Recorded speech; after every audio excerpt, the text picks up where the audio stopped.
Bismillahirrahmanirrahim. Assalamualaikum warahmatullahi wabarakatuh. Kembali ke bahasan kita kelas 12 matematika wajib, yaitu statistika. Kali ini kita akan membahas tentang ukuran penyebaran data. Seperti biasa, yang akan kita bahas pertama itu adalah data tunggal ya.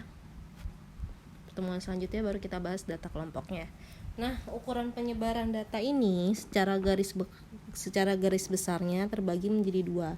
Ada jangkauan dan ada simpangan. Kita bahas dari yang paling pertama disebutin tadi. Kita bahas dulu tentang jangkauan ya. Nah, jangkauan sendiri ini dia terbagi lagi menjadi 3. Ada jangkauan aja, terus ada jangkauan antar kuartil, dan yang terakhir dia ada yang namanya simpangan kuartil. Nah, kalau di simpangan dia ada 3 juga, terbagi menjadi 3. Dia ada yang namanya simpangan rata-rata, terus ragam atau varians, terus ada simpangan baku. S itu simpangan ya, disingkat. Nah, kita langsung aja bahas dari yang paling awal, jangkauan. Jangkauan itu sangat simpel. Rumusnya itu hanya satu, yaitu disimbolkannya J ya. Jangkauan adalah selisih dari nilai terbesar dikurang dengan nilai terkecil. Nah, ini rumus dari jangkauan.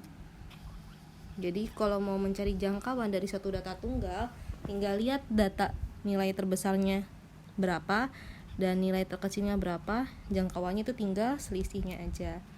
Nah, untuk jangkauan antar kuartil ini disebut juga hamparan ya, atau disebut juga dia hamparan. Sebenarnya rumusnya ini sudah ada di buku kalian halaman 137. Kalau mau dilihat silahkan ini. Nah, tadi kan kita udah bahas tentang jangkauan ya. Jangkauan, terus sekarang kita bahas jangkauan antar kuartil. Nah, sebelum bahas ke jangkauan antar kuartil, dilihat di sini sifat jangkauan itu mudah ditentukan. Jelas banget tadi Ustazah bilang dia kan hanya melibatkan nilai terbesar dan terkecil. Jadi mudah banget buat ditentukan. Peka terhadap nilai data ekstrim. Terus yang B, jangkauan antar kuartil atau hamparan. Ini dimisalkan dengan huruf H. Simbolnya ya, hamparan. Nah, rumusnya itu jangkauan antar kuartil atau hamparan adalah selisih antara kuartil atas Q3 dan kuartil bawah Q1. Jadi nanti pasti dicari dulu nilai kuartil 3 dan kuartil 1-nya. Terus simpangan kuartil yang terakhir. Simpangan kuartil sendiri biasanya disingkat dengan simbol QD. Adalah setengah dari selisih antara kuartil atas dan kuartil bawah. Jadi kalau kamu nyari simpangan kuartil, otomatis kamu nyari jangkauan antar kuartilnya dulu kan, karena Q3 dikurang Q1 dikali setengah. Rumusnya itu aja. Buat lebih jelasnya kita langsung contoh soal. Ada di halaman 137.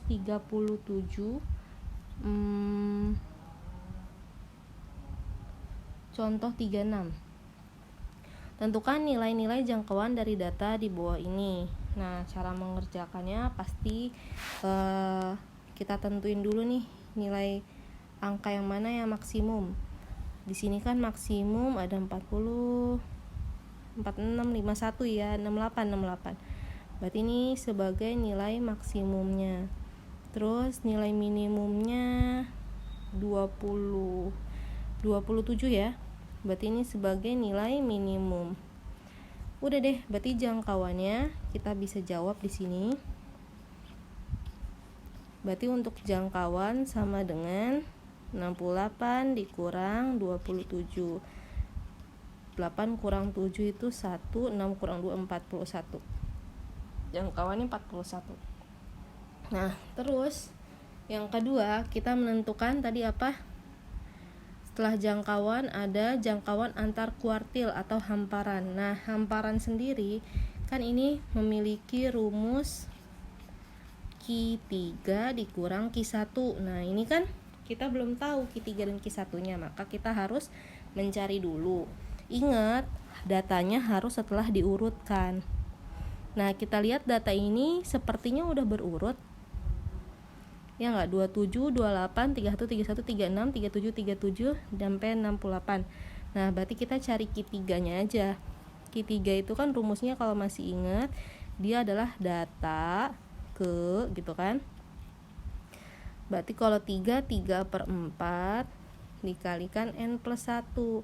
N nya berapa? Datanya kita hitung ya berapa banyak. Ke bawah 2, ke samping 1, 2, 3, 4, 5, 6, 7, 8, 9. 9 kali 2 ya. Benar gak nih? Ya, 9 kali 2, 18. Berarti datanya ke 3/4, 18 tambah 1. Berarti ini 3/4 dikalikan dengan 19. Nah, berarti datanya data ke berapa? Data ke 19 kali 3 itu berapa? Oke, kotor ya. 19 kali 3 dibagi berapa tadi? 4.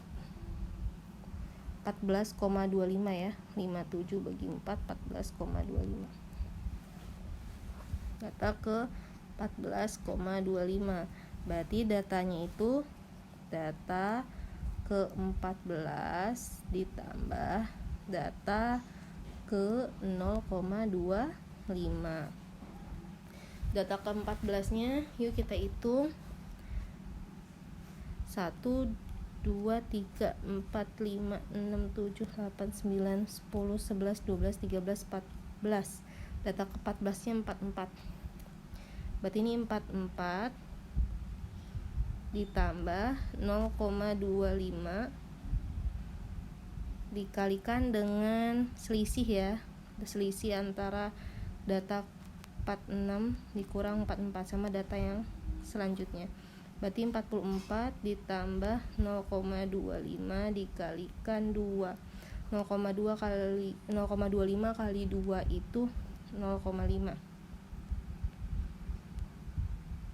Sama dengan 44,5.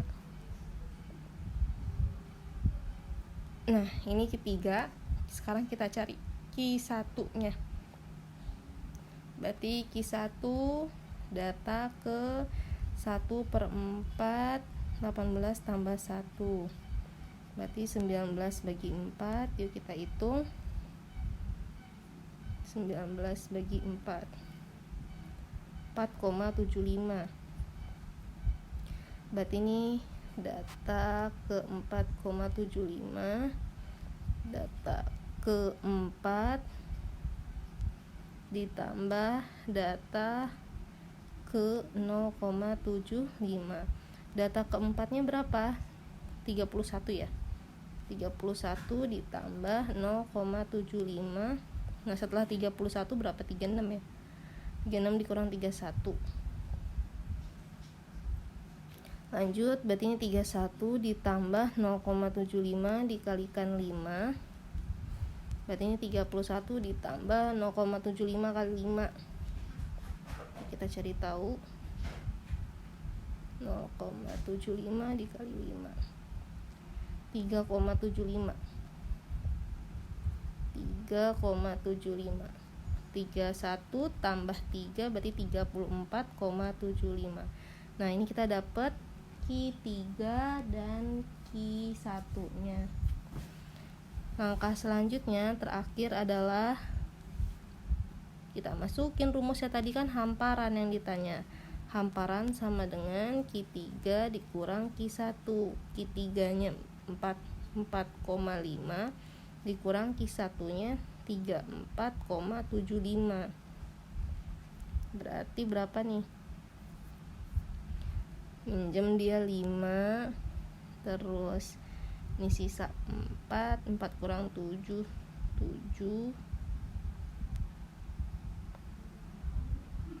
9,75 ya.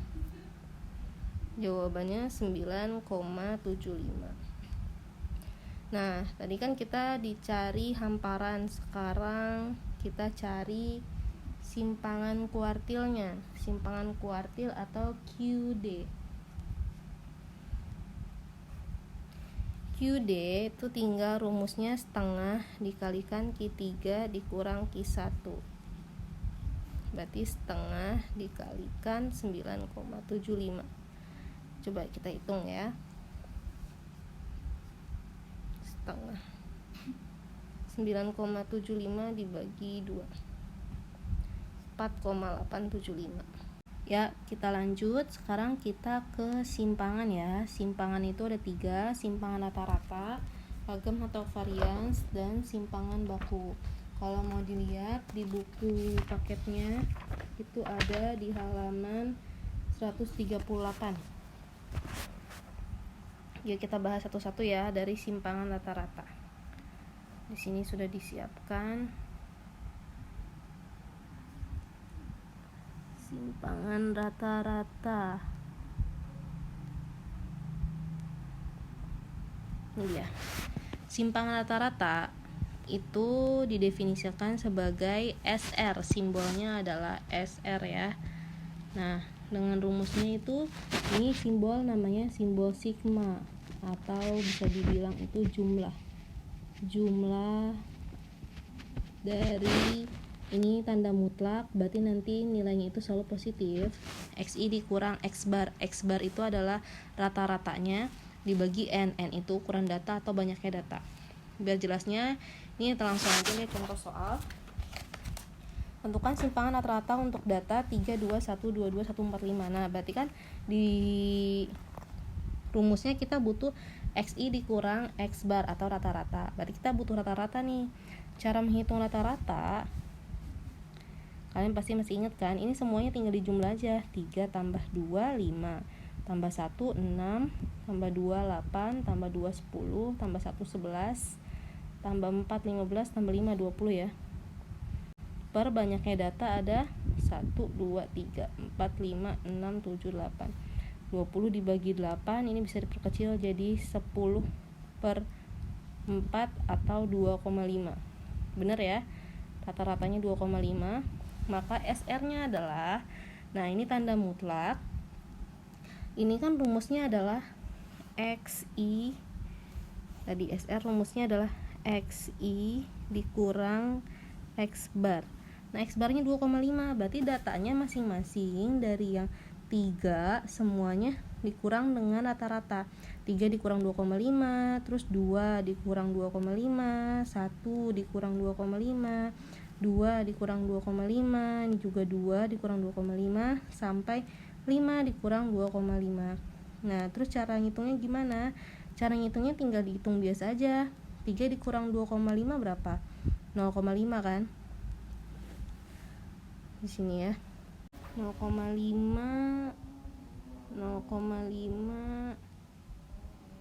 1 kurang 2,5, 1 dikurang 2,5, 1,5 benar. 0,5 1 kurang 2,5, 1,5, 4 kurang 2,5. Oh, di sini nih 4 dikurang 2,5. Harusnya ini bukan 2 tapi ini 1,5 ya. Nih 4 kurang 2,5 kita salah hitung. Harusnya nilainya adalah bukan 2 tapi 1,5. Ini 2,5. Berarti ini jawabannya kita hitung lagi. 0,5 tambah 0,5 1, 1 tambah 1 setengah 2 setengah, tambah setengah 3, 3 setengah, tambah 1 setengah itu 5, 5 tambah 1 setengah itu 6 setengah, 6 setengah tambah 2 setengah itu 9, berarti 9/8.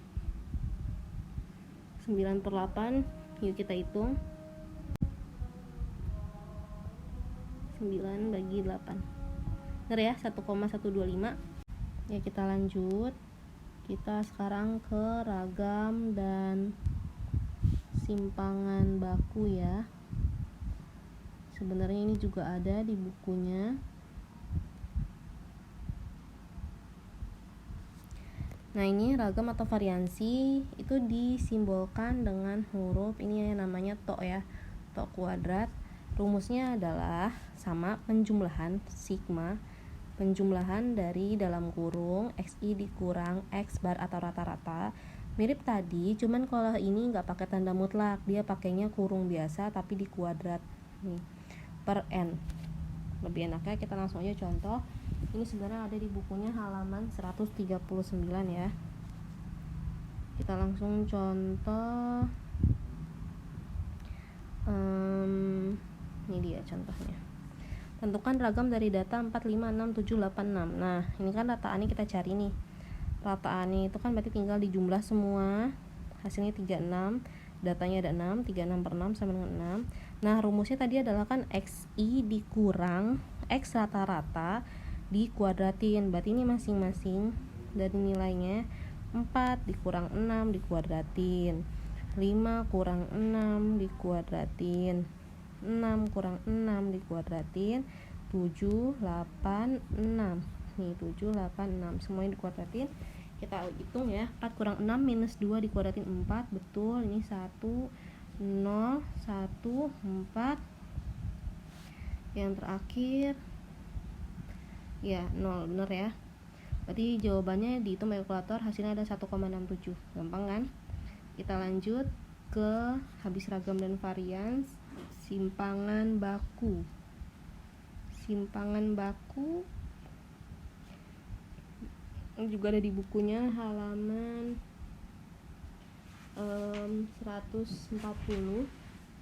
Simpangan baku data tunggal itu rumusnya mirip kayak yang tadi, mirip banget kan, cuman bedanya dia simpangan baku ini simbolnya adalah to tanpa tanda kuadrat, sehingga nilainya rumus itu hanya bedanya pakai akar.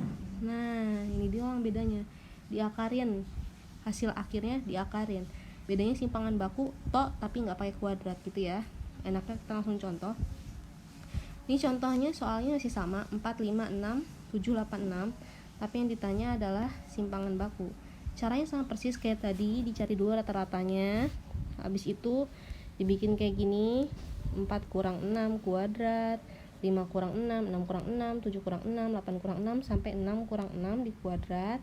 Habis dihitung kayak tadi, tapi ingat ini ada akarnya yang ngebedain. Nah, berarti ini akar 10/6. Ini juga dihitung pakai kalkulator, 10 bagi 6 terus diakar ya. Jawabannya 1,29. Bedanya nih, kalau ini kan tadi jawabannya 10/6 aja. Kalau ini jawabannya akar 10/6. Seperti itu. Semoga mudah dipahami ya. Seperti biasa ada latihan soal. Latihan soalnya bisa dilihat ini ya. Latihan 12 dikerjakan. Latihan 12 itu sebenarnya ada di halaman 141 buku matematika wajib. Kerjakan nomor 1 sampai nomor 5 menggunakan rumus-rumus yang tadi barusan aja kita pelajari. Nah, nanti kalau misalkan kamu temu kata-kata yang kurang dipahami, misalkan nih ragam, dari tadi kan saya bilangnya ragam tapi kata lainnya adalah variansi, jangan bingung ya. Gitu aja, sekian untuk materi hari ini, semoga mudah dipahami. Mohon maaf bila terjadi kesalahan penjelasan ataupun penulisan. Wassalamualaikum warahmatullahi wabarakatuh.